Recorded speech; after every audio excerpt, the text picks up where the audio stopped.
más estamos en el diván de Luis Herzog para una nueva sesión, en este caso para la sección de Hoy Hablamos de.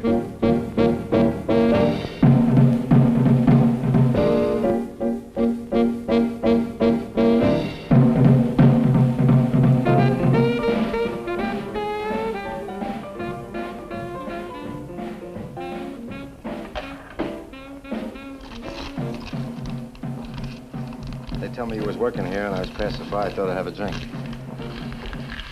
Oh, I've been here a while. You doing any good? All right.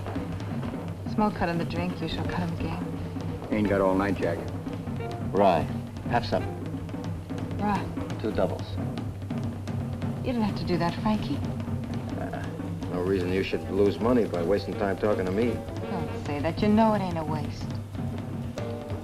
I've been hoping you'd come see me. You know how it is, Molly. Sure. Sure, busy, you know.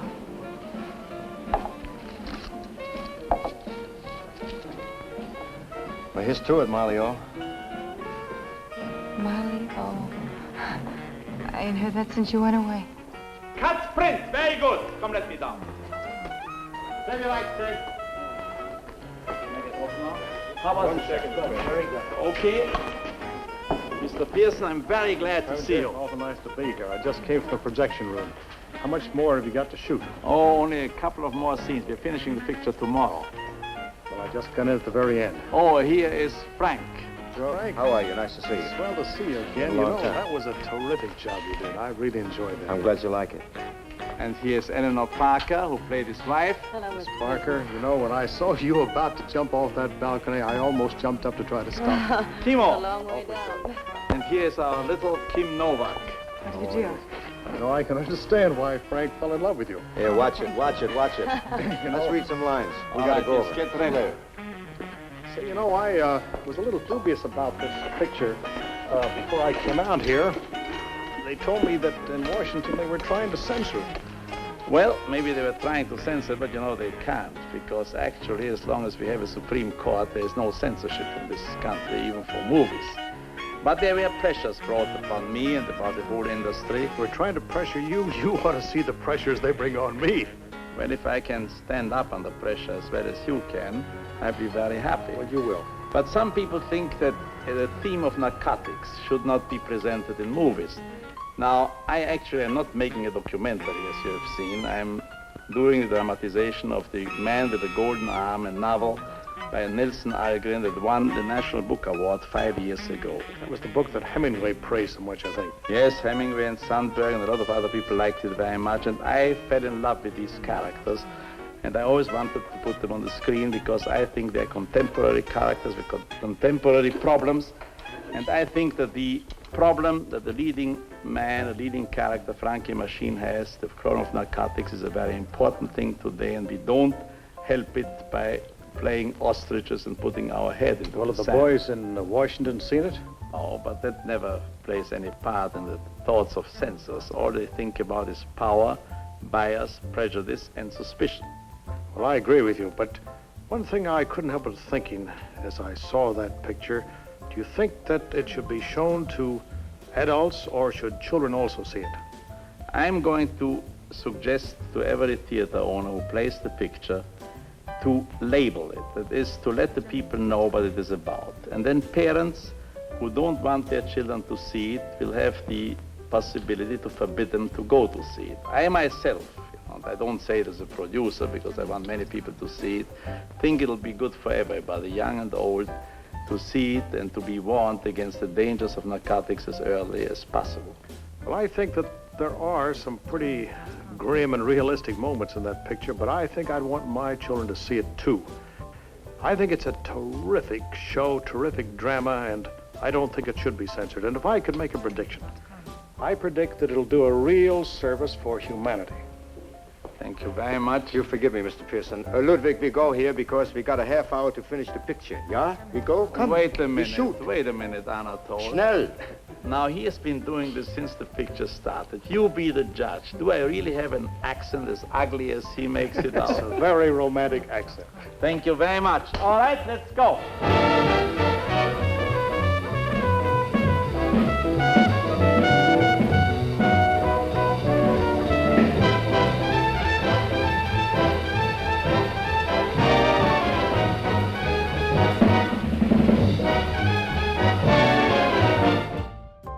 En 1955, Otto Preminger, tras hacerse con los derechos de la novela de Nelson Algren, The Man with the Golden Arm, para trasladarla a la pantalla, estrenaba su segunda película como productor independiente con este film homónimo, del que se tradujo literalmente su título para su estreno en España, El hombre del brazo de oro. Respaldado por la United Artists, desafiaba nuevamente a la censura cinematográfica estadounidense, encarnada por la Legión de Decencia, tal y como ya había hecho antes con su anterior film, The Moon is Blue, La luna es azul, de 1953, un divertido vodevil donde daba cuenta de la hipocresía norteamericana, interpretado por William Holden, David Niven y Maggie McNamara. Pero en esta ocasión, la apuesta contra los guardianes de la moralidad y su puritanismo iba a ser mucho más ambiciosa de lo anteriormente apuntado en su inofensiva comedia romántica. En esta ocasión se atrevía a retratar con crudeza la adicción de un hombre a la heroína sin caer en efectismos, sensiblerías ni condenas morales, algo que hasta la fecha solo se había acercado Billy Wilder con su espléndida The Lost Weekend, Días sin huella, de 1945, donde trataba el problema del alcoholismo.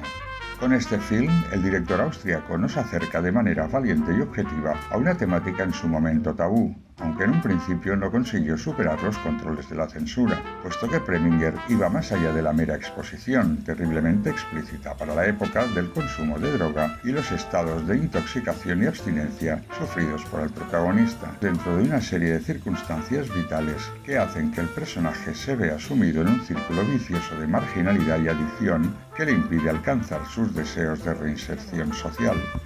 La película es de importancia capital en la historia del séptimo arte en cuanto a la abolición de la censura que desde los años 30 castraba sistemáticamente la libertad de expresión en el cine norteamericano y atesora una serie de virtudes puramente cinematográficas sumamente notables, entre las que destacan un guión sólido y realista, un fabuloso estudio de personajes avalado por unas magníficas interpretaciones y una realización sobria y fluida que potencia la contundente puesta en escena.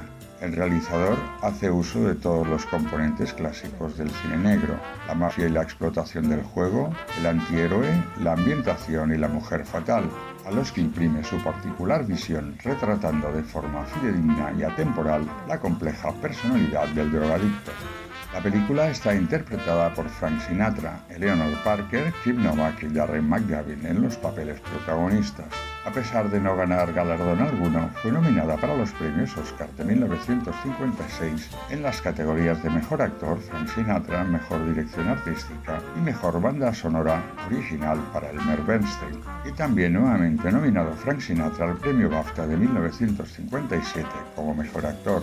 En el apartado técnico, el film, dirigido por Otto Preminger, contaba con Walter Newman y Louis Meltzer como guionistas, Sam Leavitt en la dirección fotográfica y el mencionado Elmer Bernstein fue el responsable de la maravillosa banda sonora, además de un excelente Saul Bass en el diseño gráfico de los créditos. El film relata el retorno a su barrio de Frankie Machine tras pasar 6 meses en prisión, donde además de descubrir su talento como batería de jazz, le sirvió para desintoxicarse de la heroína. El doctor que lo trató en prisión le da una recomendación para trabajar en una Big Band, lo que hace que Frankie aterrice en el barrio cargado de ilusiones y completamente dispuesto a cambiar el rumbo de su vida. El reencuentro con su absorbente esposa, inválida tras un accidente de coche en el que Frankie conducía e iba bebido, añadido a la presión que supone el volver a relacionarse con sus antiguos contactos del barrio, le arrastran de nuevo al mundo del juego, donde es reconocido como un gran croupier, así como la insistencia de su proveedor de heroína, convencido de la debilidad de Frankie, que irá minando su frágil seguridad en sí mismo hasta hacerle recaer de nuevo en el infierno de la adicción, acabando por hacerle olvidar sus renovadas ilusiones. El excelente guión elaborado por los escritores Walter Newman y Louis Meltzer, así como el propio Preminger, consigue plasmar en la pantalla un magnífico estudio de personajes, muy bien acertadamente demostrarnos a su protagonista como un desecho humano consumido por su adicción y por el contrario lo presentan como un hombre débil de carácter pero muy humano, querido por sus vecinos y con el deseo de luchar por una vida mejor. Su intransferible billete de viaje a ese sueño para comenzar de nuevo es realmente frágil. Su única perspectiva es la de ganarse la vida de forma honrada como músico de jazz. Todas sus esperanzas se verán diluidas por una mezcla de mala suerte y falta de confianza, así como las mencionadas presiones, chantajes y manipulaciones a las que se ve sometido por su pernicioso entorno social y conyugal. Atrapado de nuevo en el vicioso círculo de la adicción y la necesidad de obtener dinero rápido, también le llevará a volver a ejercer como croupier en partidas ilegales de póker. Todo ello terminará por ser una losa demasiado pesada que le impedirá alcanzar su redención. El trío de protagonistas están magníficamente protagonizados. Sinatra da muestras de sus grandes dotes como actor y compone un personaje extraordinariamente interpretado en el que da lo mejor de sí mismo. Cuentan que aceptó el papel del protagonista sin pensarlo, y en palabras de Preminger, en una entrevista, este contaba: cuando tuve 30 o 40 páginas del guión, pasé una copia al representante de Frank Sinatra y otra al de Marlon Brando, para que tuvieran una idea del argumento. Al día siguiente, el representante de Sinatra me llamó y me dijo: «Le gusta mucho», y yo le contesté: «De acuerdo, cuando tenga el resto del guión, se lo mando». No hace falta, quiere hacer la película sin leer el resto del guión. 3 o 4 días después, llamé al representante de Brando y le dije que ya tenía otra persona. No se lo podía creer, pensó que era un farol. También añadiría el realizador en su entrevista: todas esas historias que se oyen sobre Frank Sinatra y sus demoras en el rodaje, o de si solo hace una toma y se marcha, no me las puedo creer. Nunca he disfrutado tanto como trabajando con alguien como Frank. Fue una experiencia estupenda. Y realmente en la cinta vemos un Sinatra tremendamente motivado, que se mete en el pellejo del antihéroe que protagoniza el film, y ofrece uno de sus mejores registros dramáticos, veraz, intenso y sin caer en sensiblerías ni histrionismos. La película cuenta con 2 personajes femeninos totalmente contrapuestos, entre los que se debate el protagonista, pues ambas aman a Frankie pero de distinta manera. Su inválida esposa, Josh, interpretado por Eleanor Parker, es un personaje totalmente nocivo, con una concepción enfermiza del amor y focaliza toda su existencia en retener a Frankie a su lado. Su personaje se muestra egoísta, posesivo y enfermizo, propio de una maltratadora psíquica que se vale de mecanismos histéricos para mantener su ascendencia, y para ello no dudará en fingir su falsa invalidez, minando la frágil moral de Frankie y alimentando sus sentimientos de culpabilidad, que harán que éste se sienta atrapado en su infeliz matrimonio. De otra parte está Molly, personaje que interpreta Kim Novak en uno de sus primeros papeles protagonistas, una sensual vecina y antigua amante, pero que representa el amor verdadero, generoso, liberador y cálido. Novak en todo momento huye de su imagen sensual y aparentemente frágil, algo realmente difícil, para mostrarnos una mujer fuerte que por amor a Frankie hará de ella una vocacional y caritativa enamorada, y será la única capaz de alentarle incondicionalmente en sus sueños de ser músico, la única que, llegado el momento, le infundirá el valor necesario para enfrentarse a su adicción, dándole amparo en su descenso a los infiernos y liberándolo del yugo de su adicción y de la presión social que lo alienta. Capítulo aparte, merecen ser citados también los secundarios más destacados, quizás sin demasiada fama en el celuloide, pero que muestran su buen hacer para dar vida a unos personajes muy dignamente interpretados en sus arquetipos. De una parte, Darren McGavin compone un odioso Louis, el narcotraficante que acosa y martiriza a Frankie desde su regreso. Robert Strauss como Svieshka, un gángster de poca monta que dirige el garito donde se desarrollan las partidas clandestinas de póker y que en connivencia con el narcotraficante se aprovechan del talento como croupier que tiene el protagonista.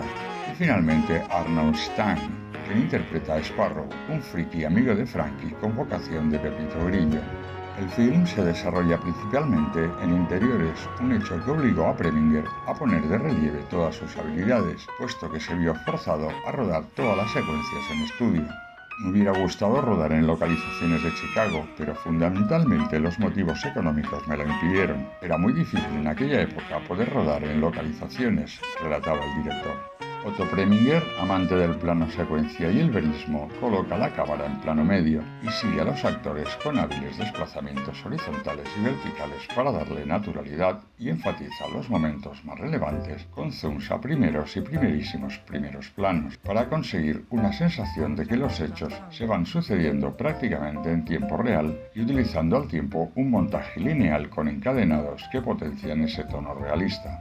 Sam Levitt nos presenta un trabajo en blanco y negro en su dirección fotografía correcto, pero tal vez algo impersonal, viéndose influenciado por cánones estéticos del cine negro, especialmente en las secuencias de las partidas de póker. Por aquel momento, tanto Elmer Bernstein como Saul Bass, autor de un diseño gráfico de los créditos realmente excelente, comenzaban lo que después se traduciría en brillantes carreras en la industria del cine.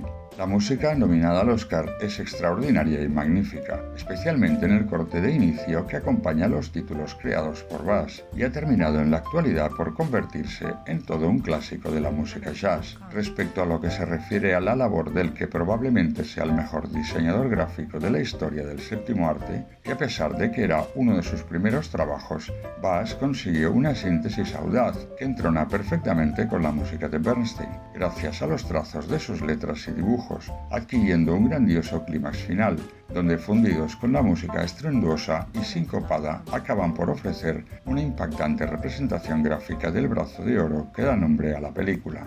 Para concluir, solo añadir que es este un excelente y arriesgado film, exento de sensiblerías, donde Preminger escarba en las miserias de la pobredumbre de la adicción de manera cruda y realista, sin contemplaciones, y a pesar de que era un tema intocable hasta la fecha, si era conocida cierta propensión al tema entre los músicos de jazz, Hollywood aceptaba ciertas críticas a otras debilidades del ser humano, pero de ninguna manera se permitía este tipo de análisis donde se destripa sin tapujos una de las mayores lacras de la sociedad, una película que no deja indiferente y que merece la pena visionar, dura y atenazadora, que te arrastra al abismo y que hará las delicias de los amantes del género, así como la de todos los aficionados al séptimo arte.